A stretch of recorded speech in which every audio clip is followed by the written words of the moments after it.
Okay, tips and tricks. Go ahead. Ya, ada sedikit nih karena waktu sudah habis ya.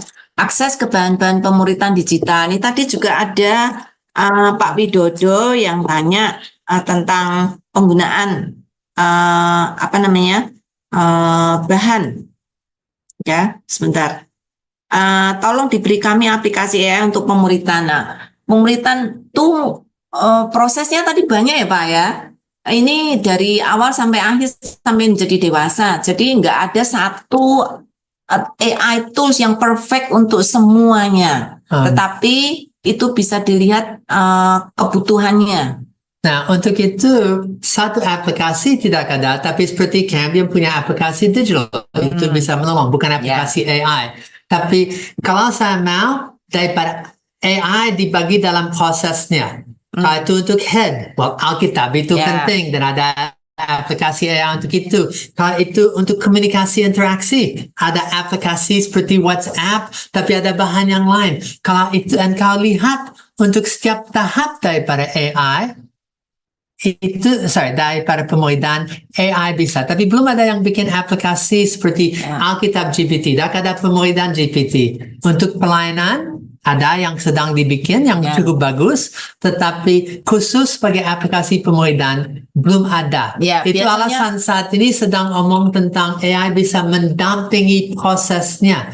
Jangan mikir AI melakukan pemuritan, atau B, AI adalah sumber dan cara memuridkan. Tapi mikir, kalau definisi itu untuk mentelioskan, AI bisa mendampingi dari setiap aspek. Telios hidup rohani, telios pengertian, telios daripada karakter sampai aspek-aspek lain daripada hidup satu murid. Jadi tergantung aspek yang mana yang sedang dipakai ya Pak. Ada aplikasi untuk doa, ada aplikasi tadi untuk Alkitab. Jadi macam-macam kebutuhannya di dalam pemuritan kan banyak aspek gitu ya.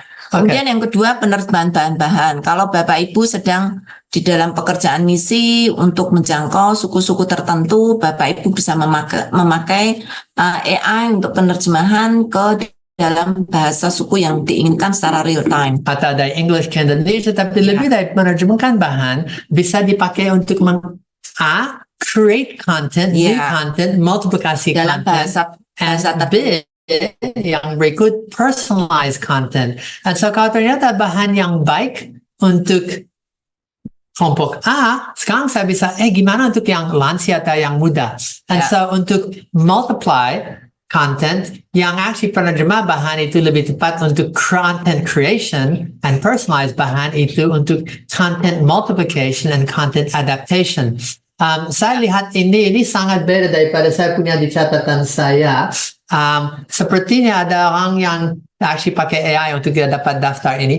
Just lihat ditulis siapa? Dari beberapa artikel. Kemudian ada personalisasi bahan tadi ya. AI sangat bagus sekali untuk memberi rekomendasi bahan-bahan yang diinginkan, tapi tetap harus difilter ya. Kemudian menganalisa data, jadi membantu penelitian, mengidentifikasi tren, wawasan untuk strategi pemuritan. AI sangat bagus untuk tidak hanya data seperti itu, tetapi kalau lihat AI dan pendidikan, kalau saya punya 5 mahasiswa, saya bisa bahan yang tepat untuk setiap mahasiswa, dan saya sebagai yang ajar punya assistant dampingi saya. Tapi mereka sebagai yang belajar, mereka punya tutor pribadi. And so kalau tidak hanya analisa data, tetapi untuk bisa menolong proses untuk mengajar. And so salah satu tip itu kalau ada salah satu orang yang you sedang muridkan yang bermasalah dengan topik ini. Dengan AI bisa punya bahan yang khusus untuk itu. Dan saya bisa dengan cepat menganalisa kekuatan dan kelemahan daripada itu. Itu tadi Mas, ini ada Saudara Rian yang memberikan warning juga. Semua bahan ini diambil AI, kadang-kadang juga dari sumber-sumber bahan yang kurang alkitabiah. Jadi harus difilter, harus dilihat karena AI juga akan mengambil dari Jehovah Witness, dari Mormon, karena mereka juga orang yang suka Alkitab, mereka juga. Tetapi ini dari Rian. Dan lebih daripada itu, kalau saya hanya tanya tentang bukan pemuridan dari pandangan Kristen, tapi bilang mentoring from a secular perspective, saya akan dapat berapa banyak informasi, informasi yang baik, tapi jelas bukan dari pandangan Kristen. Kristen pun bisa dari Jehovah Witness, dari Mormon, dan lain-lain. Waktu hampir habis, dengan cepat lompat kepada kesimpulan. Kesimpulan, zaman apapun, pemuridan adalah pemuridan. Waktu pertama, discipleship is still discipleship. And mau tidak mau, intinya, definisinya itu untuk menolong orang jadi lebih seperti Kristus. Itu untuk menolong menggerak orang untuk spiritual growth, spiritual maturity.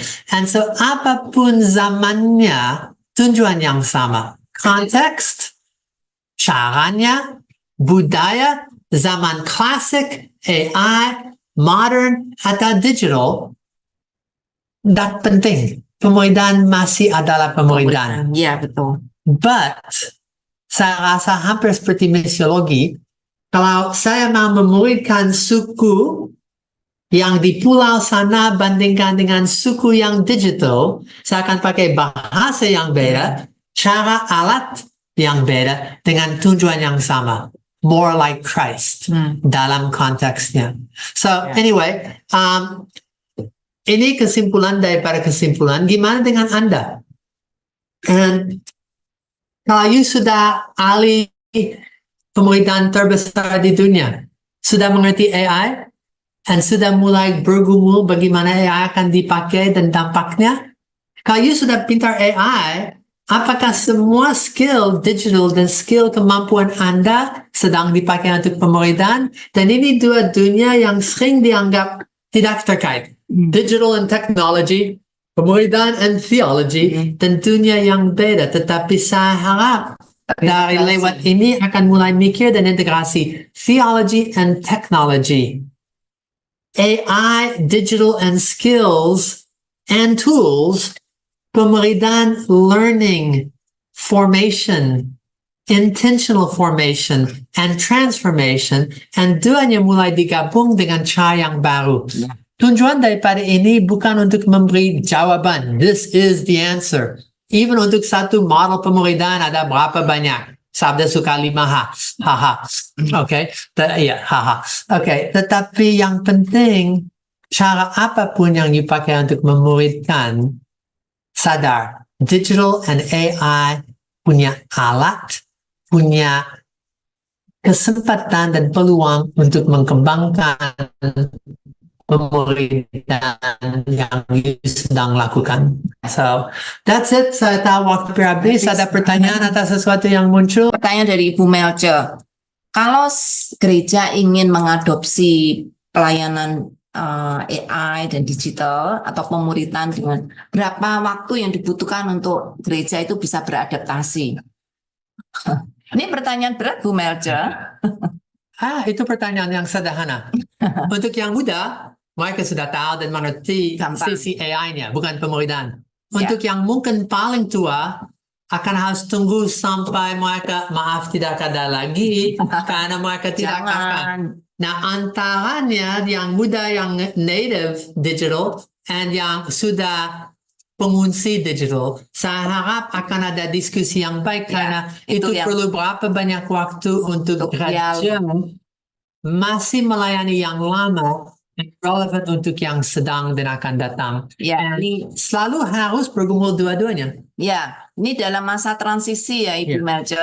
Tapi yang paling penting adalah harus mulai secepat mungkin, mulai dengan dialog, mulai dengan saling melihat kebutuhan dari gereja, bagaimana mengedukasi jemaat dengan teknologi-teknologi yang baru. Jadi dimulai dengan hal itu, Bu, nggak bisa langsung gereja berubah. Wah, Bu, saya kira dan bahaya kalau gereja berubah secepat itu, berapa banyak yang tinggal dan pasti akan ada korban. Saya punya untuk itu 3 prinsip atau fondasi untuk bagaimana akan.